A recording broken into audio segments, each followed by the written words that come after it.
Un encuentro con su palabra, porque secase la hierba, marchitase la flor, mas la palabra de Dios permanece para siempre. Con ustedes, el doctor José Ricardo Arias Quintero.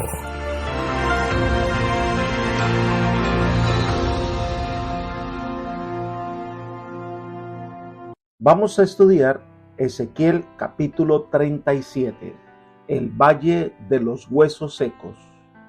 Te invito a orar. Padre nuestro que estás en el cielo, alabado, glorificado y exaltado sea tu santo nombre. Te agradecemos, Señor, por este día que nos regalas y te pedimos de manera muy especial que tú nos acompañes por medio del Santo Espíritu para que podamos estudiar este mensaje del libro de Ezequiel, tomar lecciones que fortalezcan nuestra fe y de esta manera compartir con otros los mensajes de amor y de salvación que nos das. Gracias por todo lo que nos ofreces, pues lo pedimos en el nombre de Jesús. Amén. Este es uno de los capítulos más recordados del libro de Ezequiel y uno de los más significativos. Según los comentadores, Daniel y sus 3 amigos llevaban 20 años en cautividad. Ezequiel llevaba unos 12 años de cautividad y los últimos cautivos recién habían llegado. Mientras Daniel y Ezequiel estaban cautivos, había posibilidad que Israel pudiera triunfar si se hubiese arrepentido, que el Señor los habría perdonado. Pero Israel tomó el camino de la apostasía y las consecuencias fueron terribles. La ciudad de Jerusalén fue destruida y la esperanza de los cautivos se había desvanecido con la destrucción del templo. Pero Dios les da un mensaje de esperanza y les muestra que lo que parece imposible, Él puede hacerlo posible. Que de un valle de huesos secos puede dar vida y que puede unir las partes de un palo que se ha partido. Dios es el único que puede dar vida, el único que puede restaurar. El capítulo se divide en 2 secciones. La primera sección es la visión del Valle de los Huesos Secos, que da del versículo 1 hasta el versículo 14. Y el tema principal de esta visión es la restauración de Israel como nación. El propósito de esta visión era ilustrar cómo Israel, esparcido y aparentemente sin esperanza, reviviría y sería restaurado. Es un mensaje de esperanza y vida cuando todo parece acabado. Se van a destacar varias cosas que debemos considerar al estudiar esta visión. Miremos el versículo 1. La mano de Jehová vino sobre mí, me llevó en el espíritu de Jehová y me puso en medio de un valle que estaba lleno de huesos. El profeta transportado a un valle donde había una cantidad de huesos secos. Debemos recordar que Israel había sido derrotado definitivamente por la fuerza del ejército de Babilonia. Este pueblo se había alejado de Dios, fuente de vida. Sin Dios, este pueblo fue destruido y no tenía esperanza. Sigamos con el versículo 2. Me hizo pasar cerca de ellos a su alrededor y vi que eran muchísimos sobre la faz del campo y, por cierto, secos en gran manera. Estos huesos estaban muertos, por supuesto, estaban secos, separados y esparcidos. Es como si los soldados hubiesen muerto en una terrible batalla. No fueron enterrados, fueron devorados por las aves de rapiña y la fiera del campo que los desgarraron y esparcieron sus huesos. No había huesos que estaban unidos y además mucho tiempo estuvieron al sol y al agua. El profeta enfatiza que estaban secos en gran manera. No había vida, no había posibilidad de vida. Estos huesos se convertirían en polvo. Esto hace notar la absoluta imposibilidad de que revivieran. Entonces el Señor pregunta, versículo 3, Hijo de hombre, ¿vivirán estos huesos? La condición en la que estaban nos llevaría a una respuesta lógica. No viven ya, no tienen esperanza. Esos huesos no sirven para nada, no hay forma de que tengan vida. Pero el profeta sabe quién es Dios, conoce su poder conoce de su amor y misericordia, y por eso responde: Señor Jehová, tú lo sabes. Ezequiel sabía que el único que podía darle vida es Dios, y si Dios quiere revivirlos, es el único que lo puede hacer. Humanamente no hay esperanza, pero con Dios el asunto es diferente. Si Dios quiere, ellos vivirán, pero si Dios no interviene, pues no habrá vida en ellos. Leamos los versículos 4 al 6. Me dijo entonces: profetiza sobre estos huesos y diles: huesos secos, oíd palabra de Jehová. Así ha dicho Jehová el Señor a estos huesos: yo hago entrar espíritu en vosotros y viviréis. Pondré tendones en vosotros y haré que la carne subra sobre vosotros. Os cubriré de piel y pondré en vosotros espíritu y viviréis. Y sabréis que yo soy Jehová. Ezequiel debía proclamar el juramento de Dios acerca de volver a reunir a los israelitas que habían sido esparcidos por el mundo entero para hacer que la nación volviera a la vida. El Señor le ordena a Ezequiel profetizar a esos huesos secos en gran manera. Y el Señor promete darles vida, pero el profeta debía cumplir su parte. Así que el profeta cumple su labor y profetiza a esos huesos secos. Y le dice: huesos secos, oíd palabra de Jehová. Se presenta como si esos huesos secos pudiesen escuchar. Recordemos que es un símbolo del pueblo de Israel.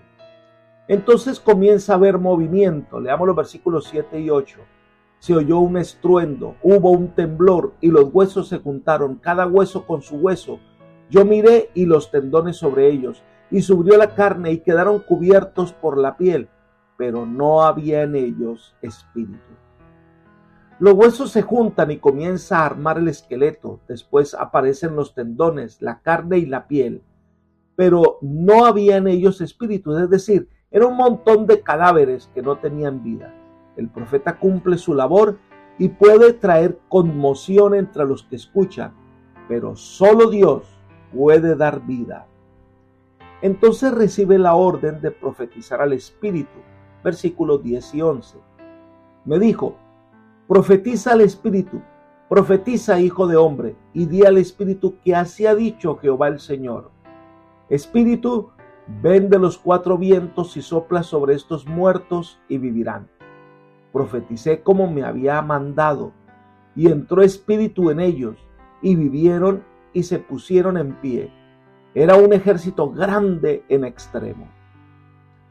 El juego de palabras que se usa en este pasaje es interesante.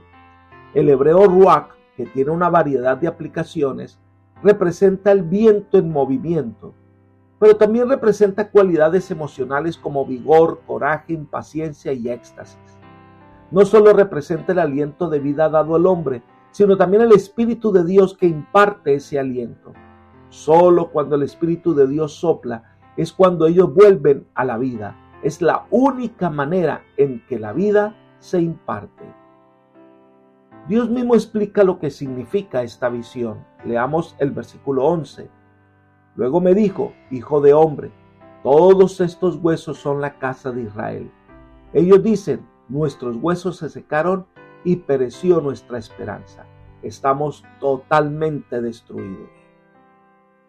Sin duda, el principal propósito era describir la restauración de la nación o casa de Israel, cuya condición en ese momento bien podría representarse con los huesos secos. Al parecer, no hay esperanza, ni tampoco parece que haya alguna solución, humanamente hablando. Así como el hombre no puede dar vida, de la misma manera los hombres no encuentran la manera de dar vida a Israel. Entonces la orden del Señor para el profeta es que en medio de la desesperación y tristeza debía dar un mensaje de esperanza y vida. Leamos los versículos 12 y 13. Por tanto profetiza y diles que así ha dicho Jehová el Señor: yo abro vuestros sepulcros, pueblo mío, y os haré subir de vuestras sepulturas, y os traeré a la tierra de Israel. Y sabréis que yo soy Jehová, cuando abra vuestros sepulcros, y os saque de vuestras sepulturas, pueblo mío. Es interesante el cambio que hay en esta visión. Anteriormente los huesos aparecen esparcidos sobre la faz de la tierra, pero ahora, en este pasaje, aparecen sepultados. Esta nueva figura parece indicar una promesa mayor, la de despertar a quienes hubieran descendido al sepulcro esperando el reino de Dios. No hay ninguna razón aparente por la cual esta gloriosa perspectiva debería negarse a los piadosos de Israel. Un acontecimiento tal habría de señalar la consumación de toda la restauración. El Señor promete traer a Israel de vuelta. Cuando todo parece destruido, cuando parece que Israel ya no será más, Dios los volverá a traer. Dios los resucitará. Versículo 14. Pondré mi espíritu en vosotros y viviréis, y os estableceré en vuestra tierra. Y sabréis que yo, Jehová, lo dije y lo hice, dice Jehová.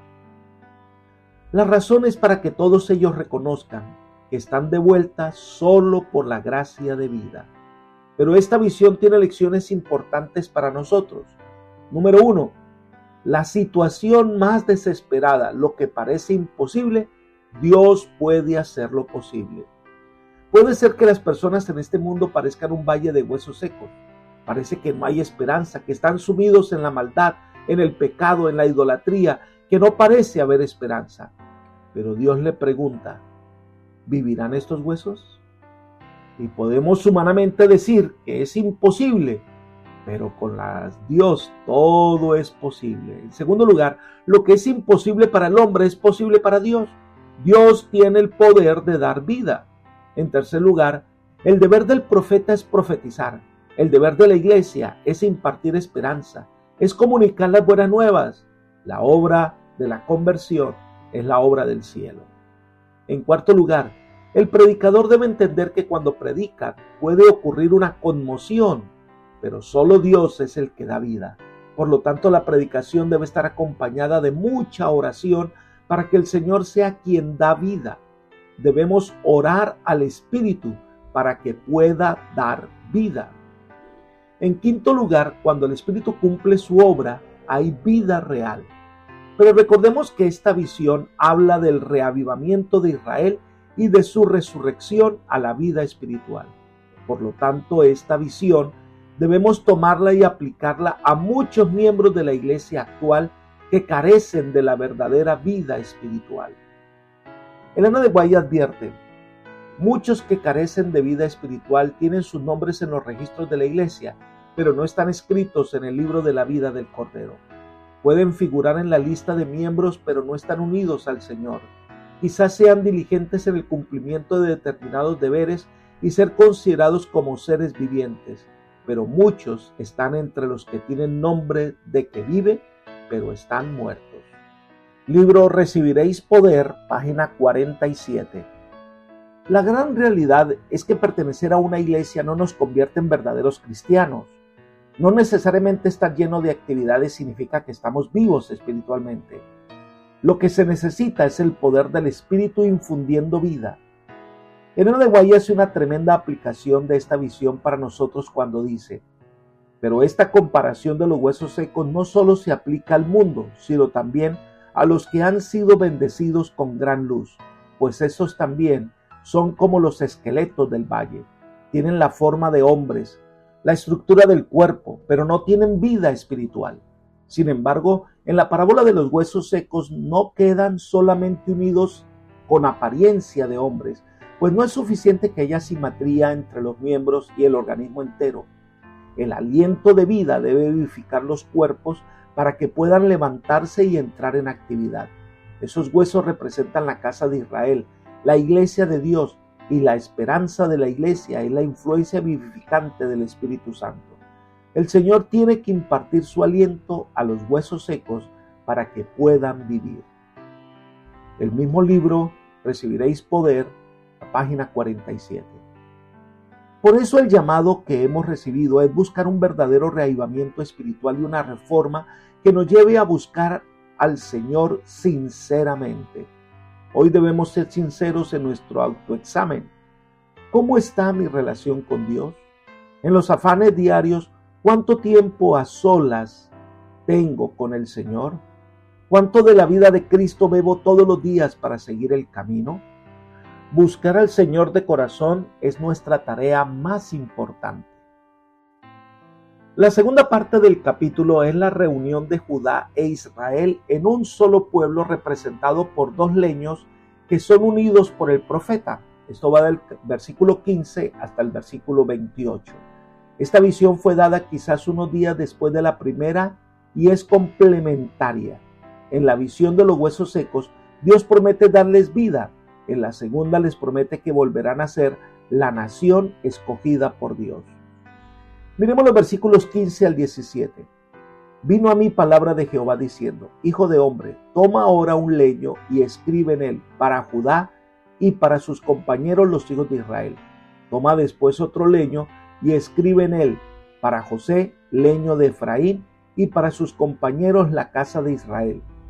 Júntalos luego el uno con el otro para que sean uno solo, y serán uno solo en tu mano. Esta es una lección gráfica que el pueblo debía observar. Debía tomar dos leños y la ilustración era sobre unidad. Para ello debe lograr su propósito de unirlos. Lamentablemente, la nación de Israel se había dividido en dos: el reino del norte, representado por Efraín, hijo de José, y el otro reino es el de Judá, que es el reino del sur con sede en Jerusalén. Durante el tiempo de su división se mantuvieron alejados y fueron antagonistas, pero en la promesa de restauración, Dios promete unirlos. Por eso forma los dos leños, coloca los nombres de los padres de las dos familias y une los dos leños. El significado es claro, versículos 18 al 22.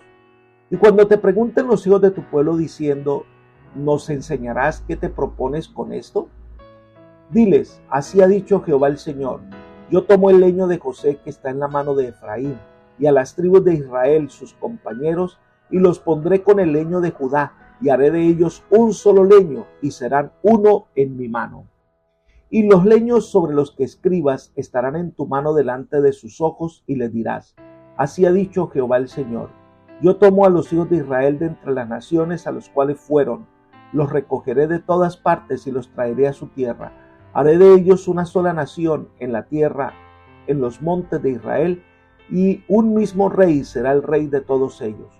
Nunca más estarán divididos en dos reinos. La restauración de Israel tras el cautiverio entre los paganos fue el primer paso en el cumplimiento de las promesas divinas. Este remanente debía componerse de quienes habían aprovechado de la disciplina del exilio y habían llegado a ser espiritualmente puros. Dios iba a restablecer su nación como en los días del rey David. Son un solo pueblo con un solo objetivo.